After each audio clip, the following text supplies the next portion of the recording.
Hello everyone, thank you for coming to the conference today for the MLB owners. I'm Levi Schofield, your MLB commissioner, and today we're going to talk about the home run that we've hit as owners, players, and commissioner to make the 2023 season better. Now, can we please first start off by you introducing yourself as owners? Yes, sir. I am Michael Bryant, owner of the New York Yankees. Thank you. Tyler Malloy, owner of the Boston Red Sox. I appreciate you guys coming down here. I know you're a rival team. You don't like sitting by each other, but I appreciate you being here. Today, let's go over a short overview of what we're going to talk about. As owners, these things are important for us to know and to see the change that's coming to the game.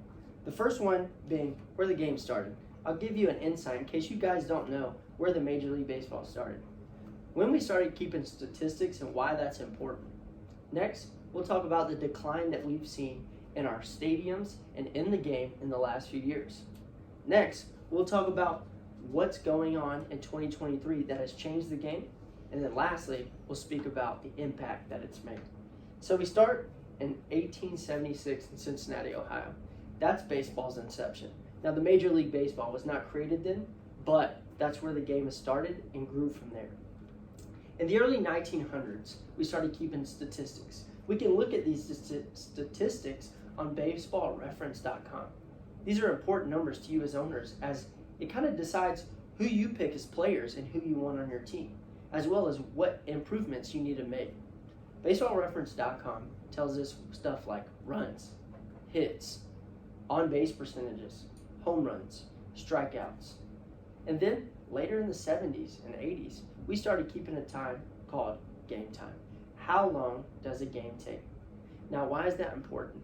Well, we'll get later into that. But in 2016, according to MLBRun.com, we had 22 million viewers for the World Series.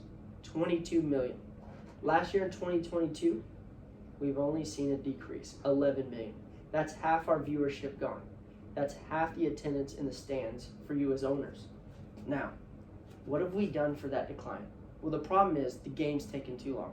Per DimensionalInsight.com, last year the games that you guys attended lasted 3 hours and 11 minutes on average. Some games were longer, some games were shorter, obviously. But on average, 3 hours and 11 minutes. That's too long for a fan at home and at the game.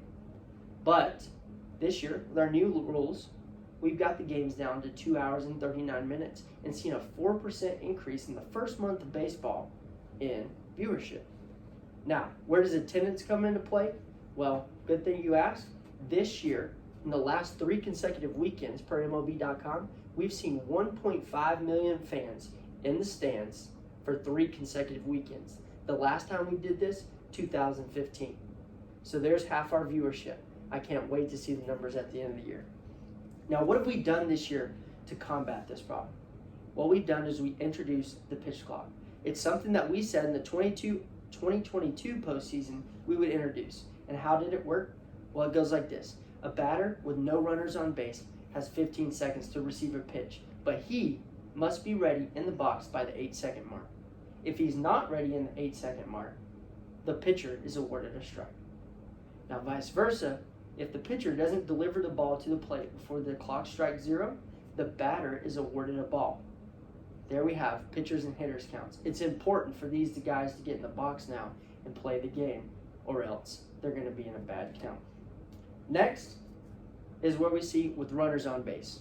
There's going to be 20 seconds for each batter to get in the box. They have until the 8-second mark to be in the box again. Pitcher till 0 seconds, ball or strike. Same with the umpire.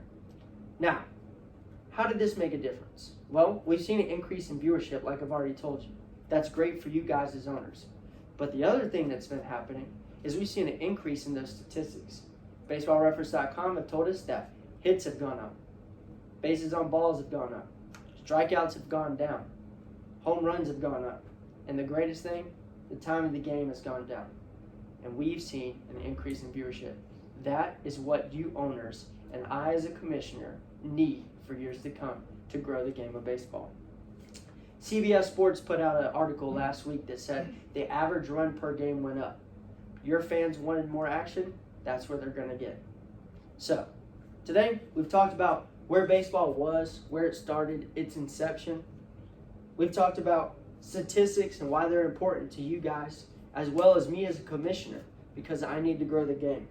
We've talked about how the pitch clock rule works and how it's helped the game. The players are 50-50 on it before the year. I would agree to say that their time at home is more important now, and they're enjoying that time off with 163 games a year. So, it's time we take a vote later this year for this pitch clock rule to stay in place. And I think it should stay. Do any of you guys have any questions about our conference today? Yes, I'll go first. Do you mind speaking up, please? Yes, sir. Do you think you could extend the pitcher's clock time by 30 seconds? Thank you for your question. The question of being 30 seconds for the pitcher clock time when runners are on base, I don't know that we can necessarily do that, as I think the 20-second mark gives the runners plenty of time. If statistics show by the end of the year that that's something that might need to happen because players aren't ready, we could look into it and maybe introduce it in the 2025. But as of right now, I think the rules are going to stay the way they are. Do you have any questions, sir? Yes, sir. Do you expect any new rule changes for the upcoming 2024 season to further the game more and maybe boost viewership more along the line? I think we just need to grow the game of baseball a little bit more by getting out more in our communities with our players and our staff. I don't think we're going to introduce any more rules, as we want to keep the game as traditional as possible. But I do think that the growth of the game is dependent upon your organization and your players. Is there any more questions? No, sir. Thank No, you for sir. your time. Thank you for your time. Thank you so much.